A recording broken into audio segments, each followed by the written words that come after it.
Our conversation with candidates for town council continues. Here's Warren County Report's Roger Bianchini.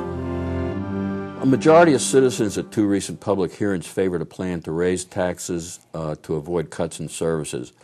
A majority of the voting members of council also favored that plan along with the mayor. But because the plan required a supermajority fourth vote, a minority was able to prevent a tie with an abstention and block the required fourth vote. Do you think that's the way the system was intended to work? And if not, should town and state codes be changed or revisited at least regarding that supermajority requirement on tax increases? All right, that's a very good question. I was at both of those meetings. And I'll be honest with you, a lot of people did not want their taxes raised. Now I'm against raising taxes. That's the very last resort. I do agree with a lot of things that's happening right now, this Blue Ribbon panel. As a matter of fact, I talked to Tim Radigan last night, who's my campaign manager, who's on the Blue Ribbon panel, to help help town, work its finances, do better for the people. And the thing about it is that right now we are in a recession. We never expect to be in this kind of recession. My firm belief is that in the next few years, a lot of hard choices are going to be made because I don't believe this recession is going to relive itself, get out of its thing. So I feel like it should raise taxes on a fourth vote. I really don't feel that way. I think we could use alternatives. I think we get more business here, we can help ourselves out. I know it's going to be rough right now, but I believe we can do it.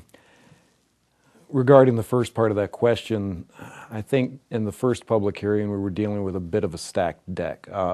Actually, truly, in the very first public hearing, the first reading that we had, generally no one came out to speak either for or against a tax increase. Upon the second public hearing, after Councilman Hrbek's statements about cutting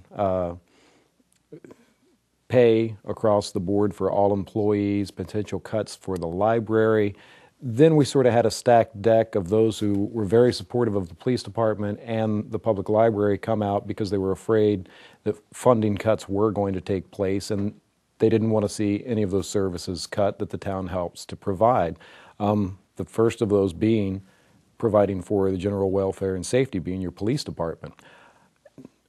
Town council's intent during my tenure there, we've tried to keep the status quo. We have tried to keep the number of employees that we've had. We have also tried to provide the same level of service to the citizens. And the town council has always strived to keep those services. But in the context of that debate, there was some question because we didn't have firm numbers on what the budget was. While we did get public input that they really wanted to keep their services, there were some people also who brought up good points, especially regarding the police department, of you potentially may not have any pay increases, but you talked about a tax increase, and that could almost hurt a police officer in the sense of their taxes may go up, but they're not going to get a pay increase. So they would actually be losing a bit of their revenue. In the long run, again, council was sort of acting blindly in the fact that we didn't have firm budget numbers, but we were looking at a fairly substantial tax increase given that in relation to what it was. As far as the supermajority and should that be revisited, you said this was a very pertinent question to me because, of course, on the second reading for the initial tax increase of 10 cents and on real estate and 15 cents on personal property, I chose to abstain to block what I felt was an exorbitant tax increase compared to the supposed numbers that we had. My abstention was I felt that council wasn't being realistic in its goals. It was trying to garner the 3 cent and 15 cent increases respectively, without taking into account or trying to stretch the deadline before we actually had to pass a tax rate, before we found out from the state how much police funding we could potentially lose, and looking at how close the budget numbers were as far as how much the town staff and departments could cut their spending for the year. We've found out since that they made some drastic cuts through all departments. We weren't going to lose as much police funding as we thought, and therefore a 10 cent real estate tax increase, or a 3-cent real estate tax increase, probably would have been above and beyond what the town truly could have gotten away with. So, in a sense, my abstention did block what I feel was an exorbitant tax increase, but my abstention had nothing to do with being appointed. It had nothing to do with anything other than a supermajority. By me choosing not to vote, which any other member of council could have chosen to do, it was a charter statute. The supermajorities, the way that our charter is written, the system works, essentially. It has worked for years and years and years. I don't see any reason to go back and try and reinvent the wheel when the system works. We have a tax rate in place. It did pass. Unfortunately, due to an illness, I wasn't there for the the first reading of the second proposed tax rate.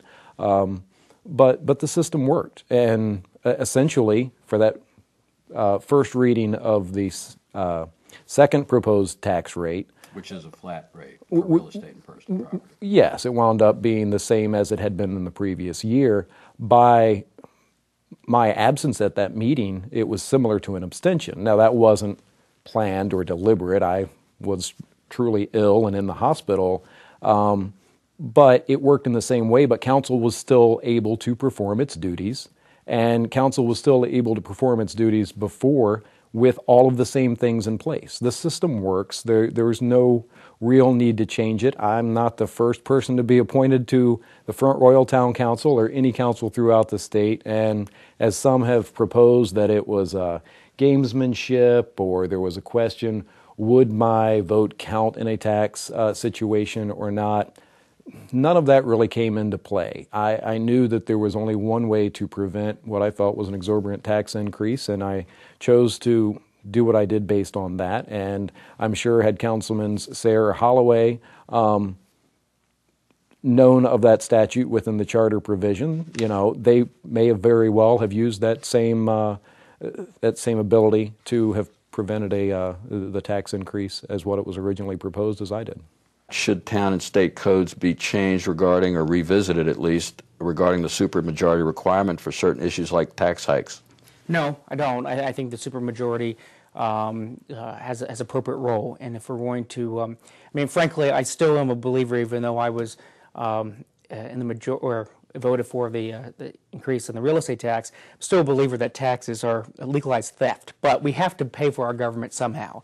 So should the supermajority of the council, of the representatives of the public, be willing to set that rate higher or set it at all? I think that's probably a smart move. It protects limited government, that philosophy. It protects people from having perhaps a tyrannical type of local government, because although I don't think we have that here, you can easily see how a municipal government could start to become very power hungry, and as any level of government would. So do I believe in it? I believe it's a good idea, and unfortunately it didn't help me prevail on the side that I was arguing, but that's how our system works, and I think it's fine.